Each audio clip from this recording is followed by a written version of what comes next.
سرکار صابر پاک کو لے لیں، سرکار صابر پاک کو لے لیں کہ اپنا جنازہ آپ نے خود پڑھایا۔ کیا بولا تو نے؟ اپنا جنازہ آپ نے خود پڑھایا۔ یہ کیا بات کرتا ہے؟ اچھا، یہاں ذکر کے حوالے سے میں ایک اور چیز بھی بیان کر دوں۔ بخاری مسلم میں حدیث ہے کہ جب لوگ کہیں پر کسی ذکر کی مجلس میں جمع ہوتے ہیں نا، تو اللہ تبارک و تعالیٰ اپنے فرشتوں کو بھیجتا ہے اور وہ اس مجلس کو ڈھانپ لیتے ہیں اپنے پروں سے، اور آسمان تک ڈھانپ لیتے ہیں، اور آسمان سے سکینت ان پر نازل ہوتی ہے۔ یہ اکثر یہ حدیثیں شیئر کروائی جاتی ہیں صوفیاء کی طرف سے نا، اور وہ کہتے ہیں دیکھیں جی یہ جو ہم اللہ کی ضربیں لگا رہے ہیں یہ تو بخاری مسلم میں ہے۔ جناب بخاری مسلم میں تو ذکر کہاں آیا ہے؟ یہ ذکر اللہ آپ نے کہاں سے نکال لیا، اور آپ نے جو اپنی مجالس ہیں اس سے کیسے کمپیئر کی؟ بخاری مسلم سے ہی اس کی شرح بھی بیان کریں نا۔ تو مسلم شریف کی حدیث میں آتا ہے کہ جب کہیں پہ لوگ جمع ہوتے ہیں اور قرآن پڑھتے اور اس کی تعلیم ایک دوسرے کو دیتے ہیں، تو ایسے ذکر کی مجلس کو اللہ تعالیٰ کے فرشتے ڈھانپ لیتے ہیں۔ قرآن کی تعلیم ہے اصل میں جو ذکر کی مجلس ہے۔ جو مسلم شریف میں حدیث ہے کہ جو علم دین حاصل کرنے کے راستے پہ چلا، اللہ اسے جنت کے راستے پہ چلا دے گا۔ اسی تو میں کہتا ہوں جو درس قرآن سننے کے لیے یہاں پہ آتے ہیں وہ جنت کے راستے پہ آ رہے ہیں۔ تو یہ قرآن کی فضیلت ہے، یہ بابوں کے اذکار کی نہیں ہے۔ پھر وہ بڑی لمبی حدیث ہے بخاری مسلم میں کہ وہ فرشتے اللہ کے پاس جاتے ہیں، اللہ تعالیٰ کہتا ہے کہاں گئے تھے؟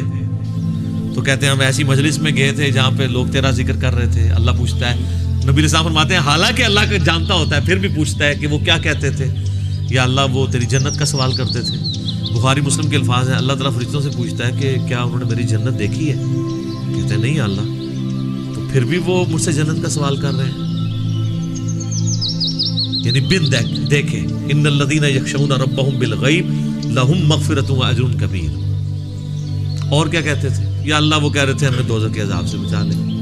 اللہ کہتا دوزخ دیکھی ہے؟ اگر دیکھ لیتے تو فرشتے کہتے ہیں اگر دیکھ لیتے تو اور تیرا پناہ تجھ سے پناہ طلب کرتے اس کے اگینسٹ، اور جنت اگر دیکھ لیتے تو اور زیادہ جنت کا سوال کرتے۔ تو اللہ تعالیٰ فرماتا ہے تم گواہ ہو جو میں نے سب کو بخش دیا۔ اللہ اکبر۔ تو فرشتے کہتے ہیں کہ یا اللہ ایک شخص ایسا بھی تھا جو وہاں سے صرف گزر رہا تھا، وہ اس کو اٹینڈ کرنے کے لیے وہاں نہیں بیٹھا تھا، اس علمی مجلس کو، ذکر کی مجلس کو، درس قرآن کو، بلکہ وہ تو صرف اس لیے تھا میں دیکھوں یہ کیا کر رہے ہیں، تو وہاں پہ بیٹھ گیا، تو اس کو بھی بخش دیا جائے۔ تو اللہ تعالیٰ فرمائے گا کہ یہ اہل علم کی مجلس، اہل ذکر کی مجلس، اہل ذکر بابے نہیں سر، نہ قرآن، سنت، علم، انبیاء کی وراثت، یہ ایسے لوگ ہیں کہ ان کے پاس بھی کوئی بیٹھ جائے نا تو اللہ تعالیٰ فرماتا ہے میری غیرت نہیں گوارا کرتی کہ میں اس کے ساتھ کوئی اور معاملہ کروں، اس کو بھی میں نے بخش دیا۔ تو یہ جو کہتے ہیں نا اولیاء اللہ کی نسبت کام آتی، بالکل آتی سر۔ وہ ولی کتاباں والے ولی نے جڑے ولی یہ کہن تانوں کہ جی رفع دین اس واسطے ہوندا سی کہ بت رکھ کے آندے سن، اور رفع دین کرنا مکھیاں مارنا ہے۔ جو ولی رفع الدین کا مذاق اڑائیں وہ شیطان کے ولی ہیں، ولی اللہ نہیں ہے، وہ